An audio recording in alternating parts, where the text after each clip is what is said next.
मध्य प्रदेश के ऊर्जाधानी जिले सिंगरौली में सत्ताधारी दल के एक और पदाधिकारी विवादों के घेरे में हैं। जयंत क्षेत्र के भाजपा मंडल अध्यक्ष कमलेश वर्मा के खिलाफ अब सरकारी जमीन पर अवैध कब्जे और निर्माण को लेकर कानूनी शिकंजा कसता नजर आ रहा है। एनसीएल की भूमि पर अवैध निर्माण का आरोप। ताजा घटनाक्रम में Miniratna company northern coalfields limited NCL की सुरक्षा शाखा ने कमलेश वर्मा के विरुद्ध मोर्चा खोल दिया है।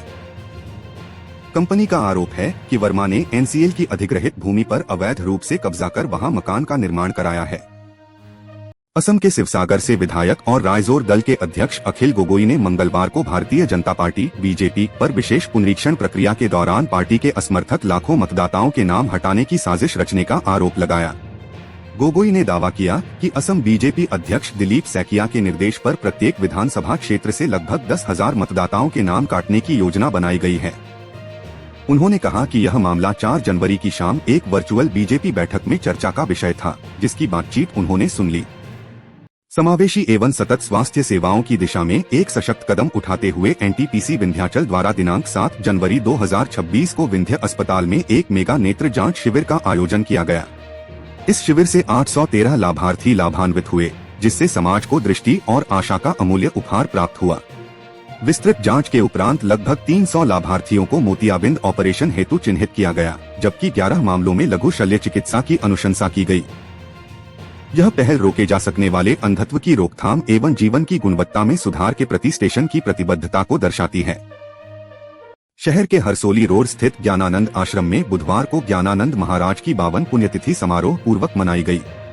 सेवादार उमाशंकर गुप्ता ने बताया कि इस अवसर पर सुबह से ही आश्रम पर लोगों का तांता लगा रहा। सुबह भारी ठंड के बीच रघुनाथ सैनी की मंडली द्वारा भव्य संगीतमयी सुंदरकांड पाठ का आयोजन किया गया। बाद में आश्रम परिसर में हवन यज्ञ में अनेकों जोड़ों ने आहुति दी। दोपहर 12 बजे आम भंडारा का आयोजन में सैकड़ों लोगों ने पंगत में बैठकर प्रसादी ली। पूरे दिन महिलाओं द्वारा भजन कीर्तन किया।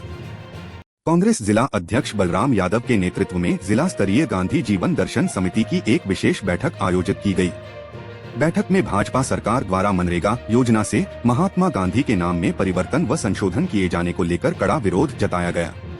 बैठक में वक्ताओं ने कहा कि महात्मा गांधी के नाम से जुड़ी योजना में बदलाव करना गांधी जी की विचारधारा और योगदान का अपमान है। समिति के सदस्यों ने इसे जनभावनाओं के खिलाफ बताते हुए सरकार के इस फैसले की निंदा की। मध्य प्रदेश कर्मचारी चयन मंडल द्वारा आबकारी कांस्टेबल भर्ती की परीक्षा कराए लगभग 4 महीने बीत चुके हैं, लेकिन अभी तक इसका रिजल्ट जारी नहीं किया है। ये परीक्षा 9 सितंबर से 21 सितंबर 2025 तक आयोजित की गई थी। परीक्षा संपन्न होते ही अभ्यर्थी रिजल्ट का इंतजार कर रहे हैं। सूत्रों के अनुसार एमपी आबकारी कांस्टेबल भर्ती 2025 का रिजल्ट इसी महीने जनवरी में जारी हो सकता है। एमपीएसबी ने इस भर्ती अभियान के तहत कुल 253 पदों पर रिक्तियां निकाली हैं।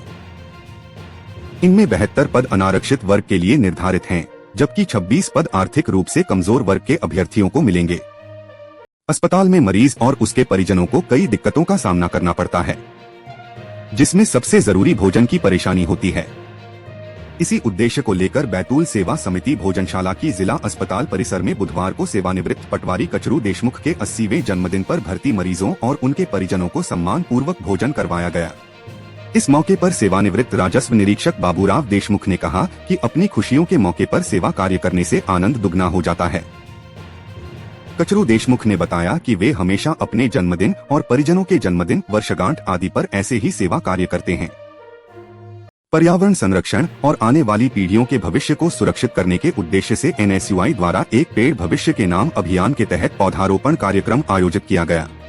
एनएसयूआई बैतूल के जिला अध्यक्ष जैद खान के नेतृत्व में यह कार्यक्रम शासकीय आईटीआई एवं महिला आईटीआई परिसर में संपन्न हुआ, जहां छात्रों और संगठन के कार्यकर्ताओं ने पौधे लगाए। यह अभियान विगत दिनों विदिशा में कांग्रेस के प्रदेश अध्यक्ष जीतू पटवारी की मौजूदगी में प्रारंभ हुआ था। पूरे मध्य प्रदेश में इस अभियान की शुरुआत एनएसयूआई के प्रदेश अध्यक्ष आशुतोष चौकसे द्वारा की गई है। नगर परिषद चिचोली वार्ड क्रमांक 15 की पार्षद नेहा रुपेश आर्य ने सीएमओ के खिलाफ नियम विरुद्ध कार्य और करोड़ों के घोटाले जैसे गंभीर आरोप लगाकर प्रशासनिक हलकों में हड़कंप मचा दिया है। कलेक्टर के नाम प्रेषित शिकायत आवेदन में पार्षद का आरोप है कि पूर्व में भी कई बार शासन प्रशासन को अवगत कराया गया, लेकिन अब तक कोई कार्रवाई नहीं हुई, जिससे संदेह गहराता है कि सीएमओ, उपयंत्री और अध्यक्ष मिलकर परिषद में संगठित लूट कर रहे हैं। असम सरकार के हालिया प्रशासनिक फेरबदल के तहत दरंग जिले के नए जिला आयुक्त डीसी के रूप में 1993 बैच की एसीएस असम सिविल सर्विस अधिकारी पौबाली गोहाई ने बुधवार को जिला मुख्यालय में पदभार ग्रहण किया। उन्होंने विदाई डीसी 1999 बैच के एसीएस पराग कुमार काकती से औपचारिक रूप से दायित्वभार प्राप्त किया, जो अब गोलाघाट जिले के जिला आयुक्त के पद पर स्थानांतरित हो चुके हैं।